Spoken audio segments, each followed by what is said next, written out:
अस्सलामुअलैकुम, आप देख रहे हैं टीवी 49 न्यूज यूके और मैं हूं मुनीर पीरजादा।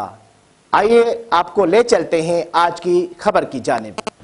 नौकोट रेलवे स्टेशन की रिहायशी बेवा औरत लालबाई जोजा मोहन ने अपने बेटे अब्दुल रज़ाक वल्द महून खासखेली के हमरा मीडिया सेंटर पर सहाफ़ियों को बताया कि रेलवे स्टेशन के करीब कच्ची शराब की फ़रोख्त करने वाली माई मलोका सरेआम कच्ची शराब की भट्टी चला रही है और हमारा घर भी उसकी शराब की भट्टी के करीब है।